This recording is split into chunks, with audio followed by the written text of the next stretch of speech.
Section 1. You will hear a woman and a man talking about their work at a library. First, you have some time to look at questions 1 to 5.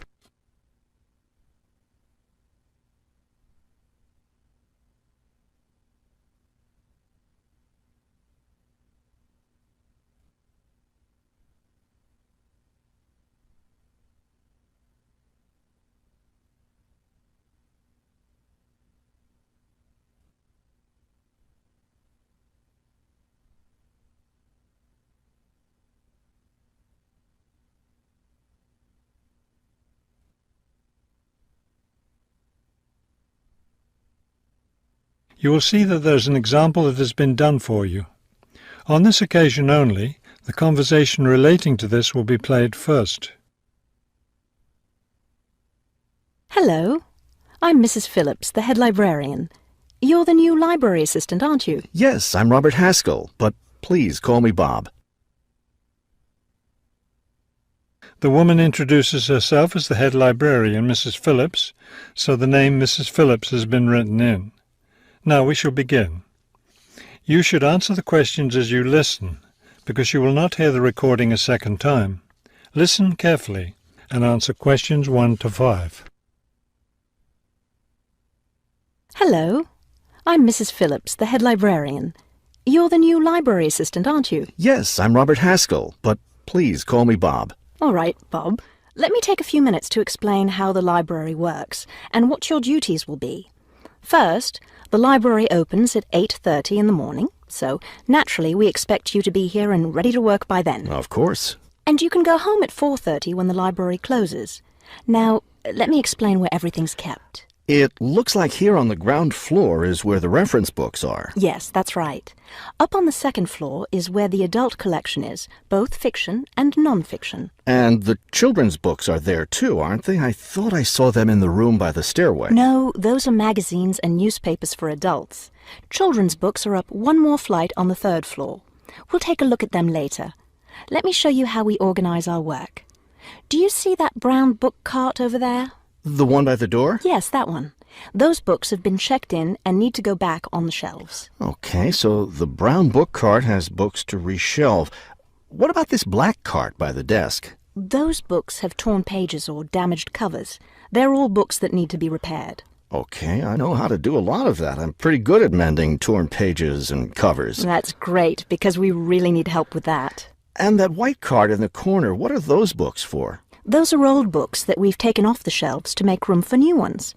We sell them as used books to raise money for the library. So they're all ready to sell? Yes, that's right. So now you know what to do with the books in the carts. Let's talk about our activities schedule. Before you hear the rest of the conversation, you have some time to look at questions 6 to 10.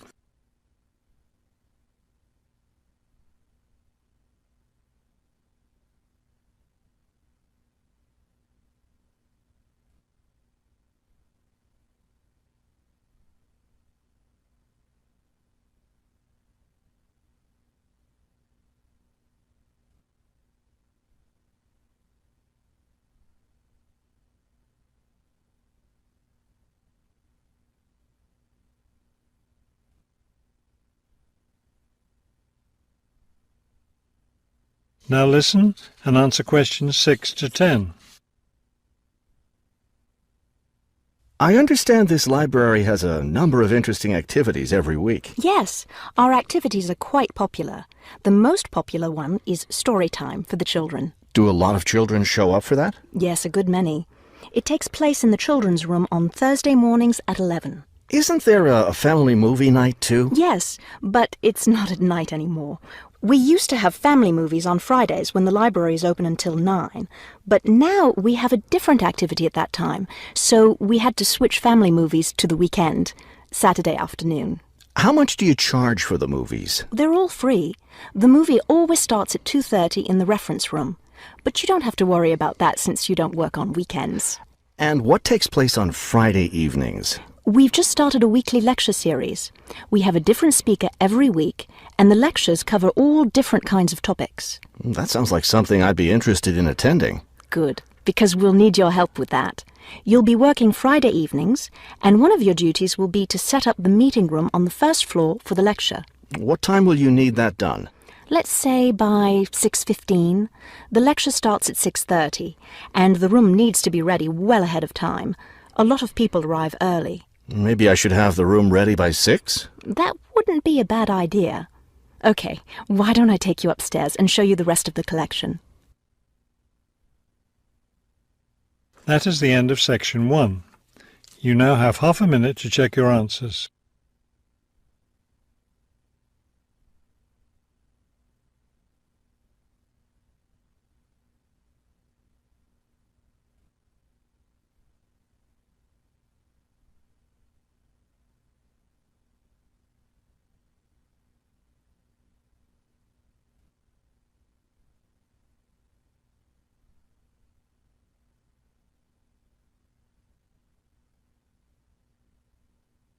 Now turn to section 2. Section 2. You will hear a radio interview about a lakeside resort. First, you have some time to look at questions 11 to 15.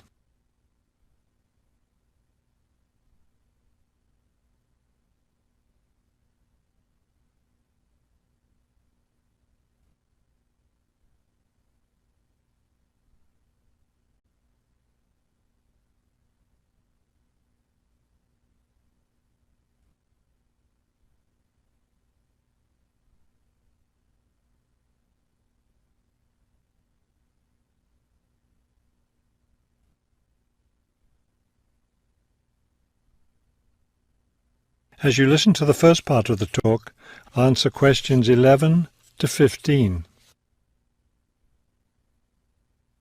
Good afternoon, and welcome to today's show. The warm months are with us, and many of you are getting ready to plan vacation trips.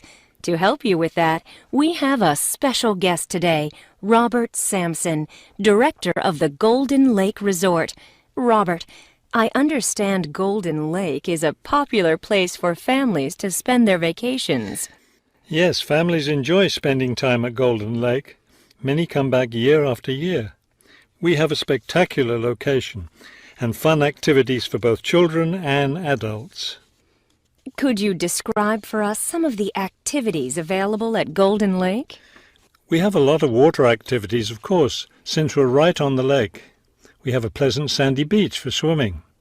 We also have canoes and sailboats available, and many of our guests enjoy boating on the lake. I imagine water skiing would be popular among your guests. Actually, we don't permit water skiing in the resort area. It can be dangerous for swimmers and for the canoeists too. We do have a great location for fishing, though, and you'll often see guests fishing from our dock or from the canoes. That sounds very relaxing. What about activities on land? Do you have facilities for tennis? We had tennis in the past, but the courts fell out of repair, and since we found that most of our guests weren't interested in the game, we closed the courts down. So that's no longer an option. And naturally, because of our location in the woods, we don't have an adequate area for a golf course. But I'd like to let your listeners know that we'll be adding a new activity this year.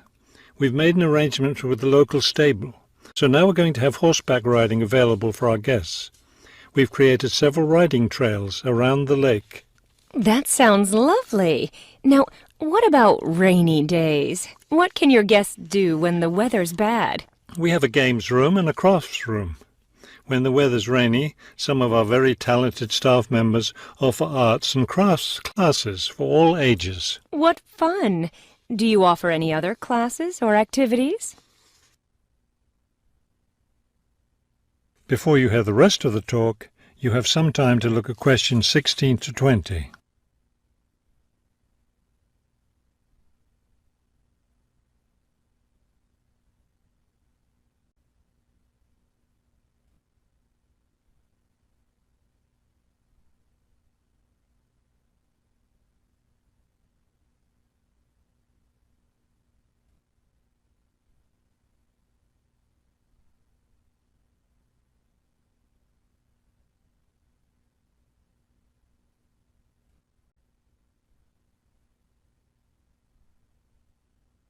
Now listen and answer questions 16 to 20. We have a weekly schedule of evening activities, which anyone can attend if they choose. Every Sunday we show a film, always something that's suitable for the whole family. Monday's my favourite night because that's dessert night. Our cook prepares a variety of desserts, and we get to taste them all. I'd like to be there for that. Yes, it's great. We get more serious toward the middle of the week. Our discussion night is on Tuesday. Discussion night? Yes, we discuss different current events depending on what's happening that week in the news. Then on Wednesdays, we have lectures. We invite different experts to talk about local history or nature topics. This is actually one of our most popular evening activities. We found that our guests are really interested in learning about the local area. It sounds quite interesting. Yes, we've had some excellent speakers. Thursday nights are totally different because that's when we play games. That's especially fun for the children. The children love Fridays too, because that's talent show night. Everyone gets in on that. Staff, guests, everyone. It looks like you have a lot of fun at Golden Lake Resort. We do. And we end every week with big fun, with a dance on Saturday night. Now I understand a little more why Golden Lake is such a popular place for family vacations. With such a variety of activities, there's something for every member of the family there. There is, and I hope your listeners will consider spending their next vacation with us. That is the end of section 2. You now have half a minute to check your answers.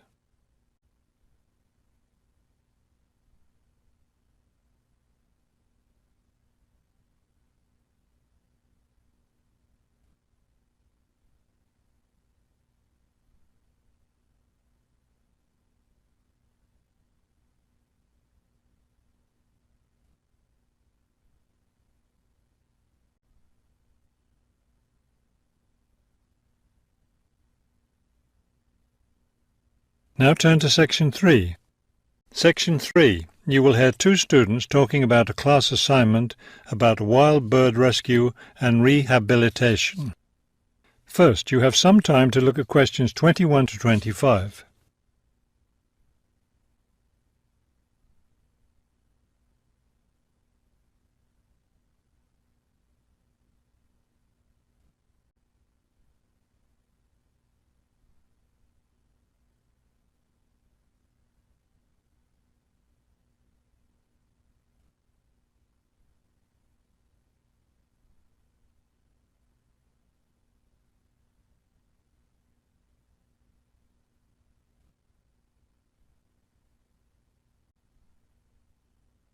As you listen to the first part of the conversation, answer questions 21 to 25.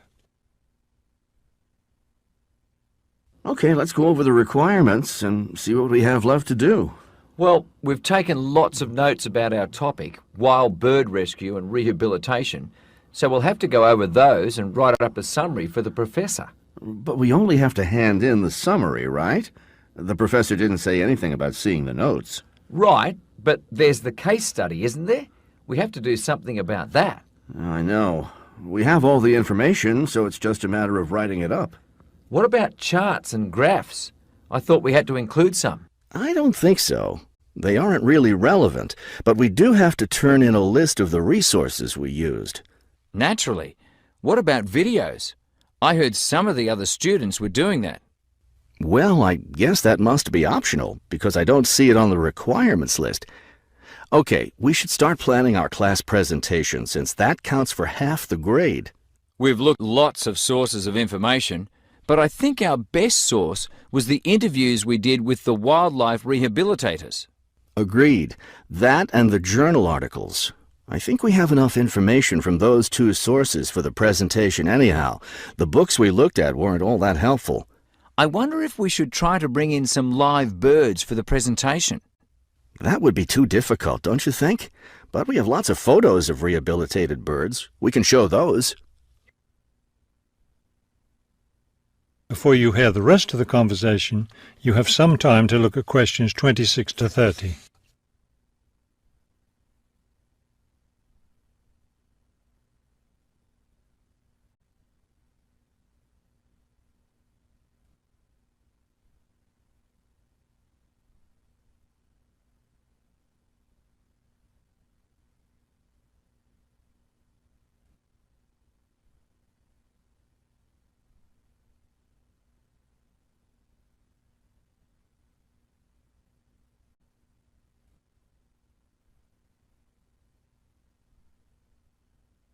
Now listen and answer questions 26 to 30. Right. OK, I think we should start by talking about how to rescue a bird.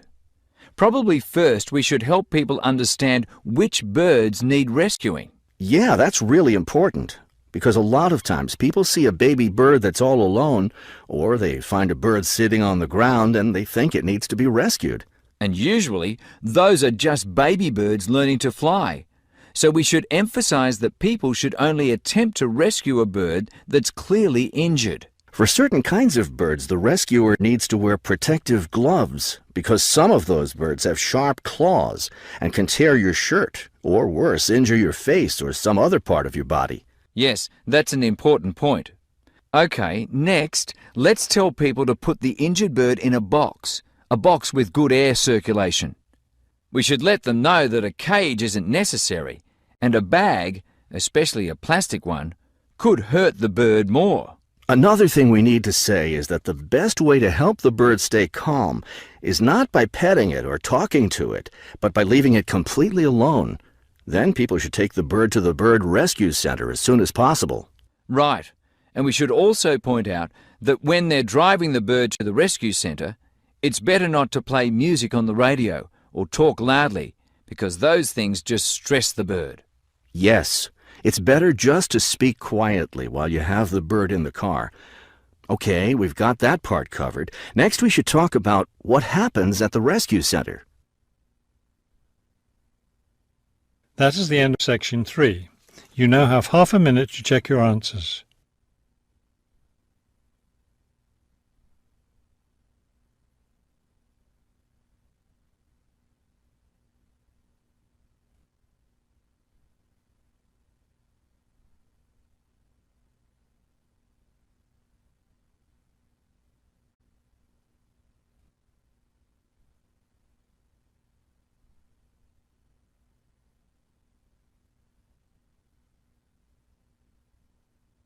Now turn to section 4.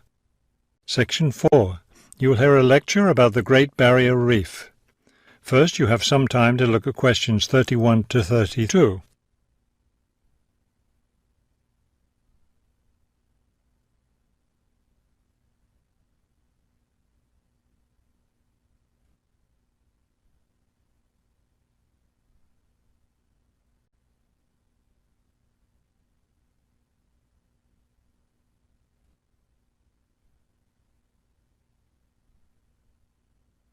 Now listen carefully and answer questions 31 to 32.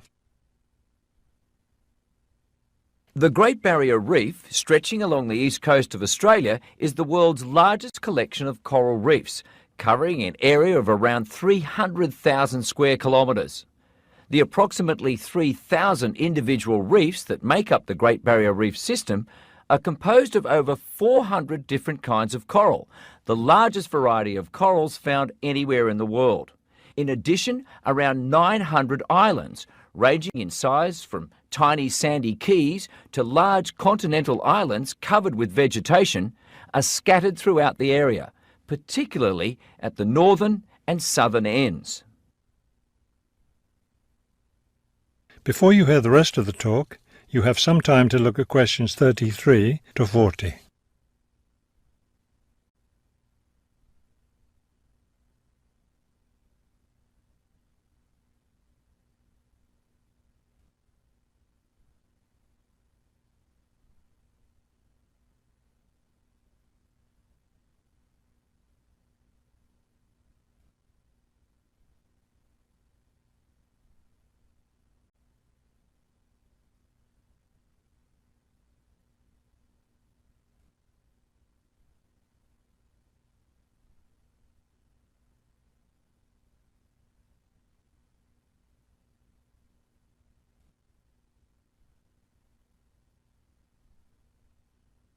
Now listen carefully and answer questions 33 to 40.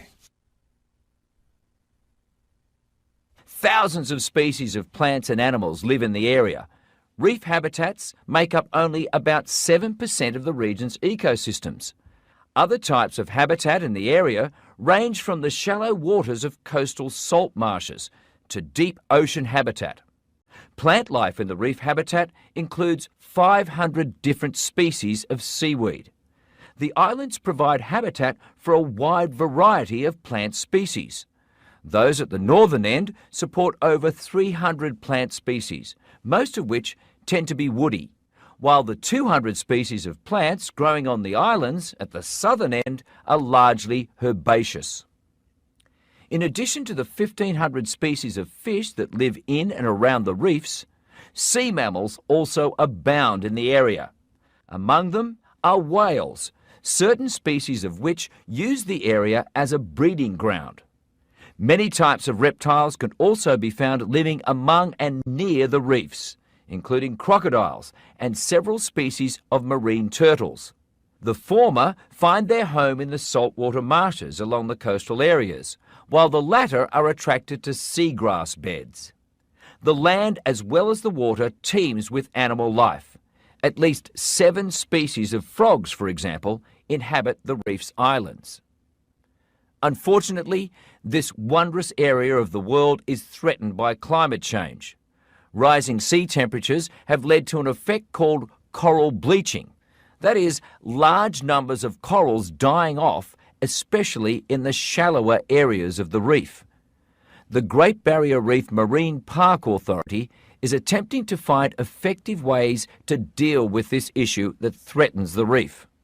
One proposed solution involves shading the reef in certain areas to help keep the surrounding water temperatures down. That is the end of section 4. You now have half a minute to check your answers.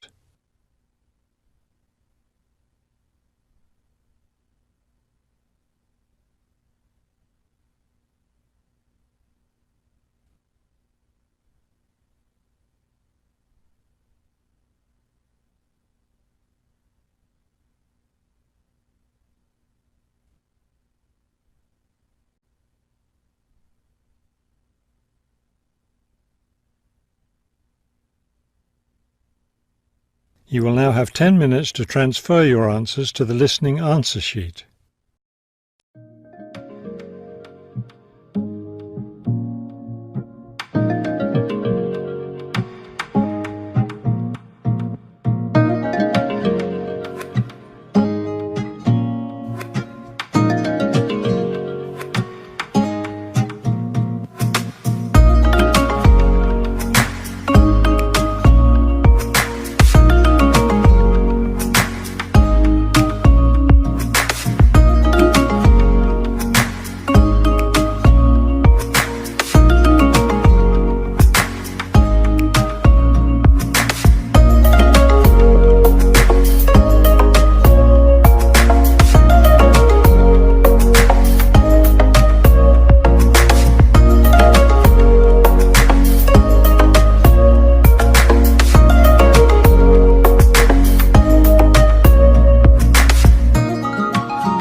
This is you and in fire, then we shall all burn together.